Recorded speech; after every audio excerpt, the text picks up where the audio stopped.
मान्यवर साहब काशीराम जी अमर रहे। बहन कुमारी मायावती जिंदाबाद। हाँ, इसे कहते हैं एकता में शक्ति और संगठन में शक्ति। संख्या कम है लेकिन आवाज में दम इतना है कि पूरे गांव में गूंज उठी जय भीम की। और अगर हम बताकर आते तो फिर तो माहौल ही कुछ और होता। ये तो अचानक वाला नजारा है ना। तो मन यहाँ आकर बड़ा प्रसन्न हुआ कि बाबा साहब अब हमारे बीच नहीं है, लेकिन उनके नाम पर सिर्फ उनका मैं फोटो लेकर आई हूँ आपके बीच में। वो भी समय भी हमारा साथ नहीं दे रहा, गर्मी कितनी है। और आपकी संख्या ने ये बता दिया कि बाबा साहब के बच्चे सब कहीं भी रहे लेकिन हम सब एक हैं, हमारा संगठन एक है। तो एक बार तालियां चलो अपने संगठन के नाम पर बजा लो। दूसरों के लिए ही तो बजाते हैं अक्सर हम, कभी कभी हमें अपने लिए भी बजानी चाहिए कि हम सब एक हैं और एक संगठन के सिपाही हैं। देखिए ये हमारा एक परिवार ही तो है कि ना आप मुझे कभी जानते हैं, ना आपने मुझे कभी पहचाना, ना देखा, ना मैंने आपको कभी देखा, पहली बार में अचानक से आ गई। तो ये कोई संबंधी तो है, रिश्ता ही तो है ये हमारा, जो बाबा साहब ने बना दिया था कितने समय पहले। अच्छा, इंट्रोडक्शन भी मैं आपको बता दूं, मेरा नाम रेखा रानी है और बसपा की एक बहुत छोटी सी कार्यकर्ता हूँ, यही मेरी पहचान है। तो देखिए बाबा साहब ने जो हमारा ये कुनबा बना दिया था ना अपने जीते जी अपने जीवन में, तो वो कुनबा आगे तक बना रहे, इस कुनबे की एकता बनी रहे, इस पर आंच ना आए। और उस कुनबे की जो अम्बेडकरवादी सोच थी, मानवतावादी विचारधारा थी, उस पर दीना भाना वाल्मीकि जी ने, मान्यवर काशीराम जी ने विचार करा कि ये जो विचारधारा है बाबा साहब की, ये आगे तक फैलती रहे। जो हमारी आगे वाली यंग जनरेशन है, आने वाली जो नई पौध है, ये छोटे छोटे बच्चे ये भी जाने कि हम किस कुनबे से संबंधित हैं, है ना। तो उन्होंने भी एक संघ बनाया, बहुजन समाज पार्टी। उस संगठन ने इतनी मेहनत करी, इतने जमीनी स्तर पर काम करे, वो बात अलग है कि आज सब हर घर में नेता है बहुजनों के, क्योंकि अब सोशल मीडिया है। आज हम यहाँ बोले तो कोई हमें कितनी दूर भी सुन सकता है, लेकिन उन महापुरुषों को हमें कभी नहीं भूलना है जब ना सोशल मीडिया थी ना संसाधन थे।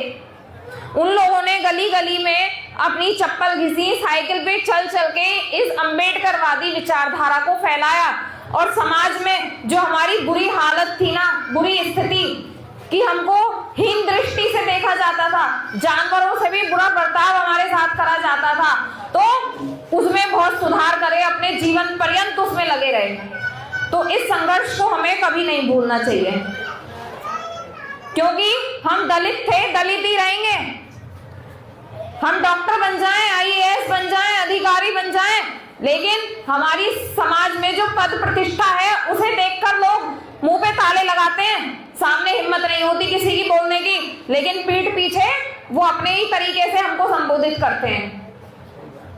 तो हम ये कभी ना भूलें कि हम किस कुनबे से संबंधित हैं, किन महापुरुषों ने अपना तमाम जीवन कि हमारी स्थिति सुधर जाए, हमको मान सम्मान और स्वाभिमान से जीने का अधिकार मिले, पूरा जीवन दांव पर लगाया।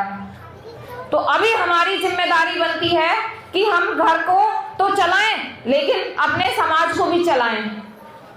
सिर्फ घर को चलाना अगर अपनी जिम्मेदारी होती तो जितने महापुरुष हैं वो पागल थोड़े ही थे, जिन्होंने शादी नहीं की, राजा की औलाद थी, राजमहलों को छोड़ के किसकी चिंता में निकले, हम लोगों की चिंता में, घर बार सब छोड़ दिए। तो ये सामाजिक ईमानदारी की बीमारी ना हम सबको होनी चाहिए कि अपने लिए तो सब जीते हैं, लेकिन जीना उसी का नाम है जो दूसरों के लिए जिए, क्योंकि जीवन बार बार नहीं मिलता। और जब ये जीवन अब हमें मिला है तो अपना भी सोचें, साथ में अपना जो समाज है ना वो भी हमारा परिवार है, और ये भाईचारा कायम रहना चाहिए सदैव। तो हम अपने बच्चों को खाली समय में थोड़ा बताएं कि बाबा साहब ने क्या क्या संघर्ष करे थे। अभी हमारी नई जो आने वाली पीढ़ी है ये अनभिज्ञ ना रहे उन चीजों से कि बाबा साहब कौन थे। कभी ये ज्यादा मॉडर्न हो जाए हाई फाई कल्चर में, कभी ये कहें कि छत्रपति शाहू जी महाराज कौन थे, नारायण गुरु कौन थे, और तो और मान्यवर साहब और बहन जी को भी कभी भूल जाएं। तो ये हमको बताना है कि हम जी तो रहे थे इंसान का शरीर लेकर, लेकिन हमको सिर उठाकर सम्मान से जीने का, मान सम्मान से जीने का अधिकार हमारे महापुरुषों ने दिया है। तो घर परिवार में उनकी समय समय पर चर्चा होती रहे, ये बहुत जरूरी है। यही हमारा संगठन है और यही हमारी ताकत है। बाबा साहब अक्सर कहते थे कि शिक्षा, संगठन और संघर्ष, इन तीनों चीजों को जिसने अपने जीवन में उतार लिया वो बेकार नहीं रहेगा। शिक्षा की ज्योति घर घर में जलनी चाहिए।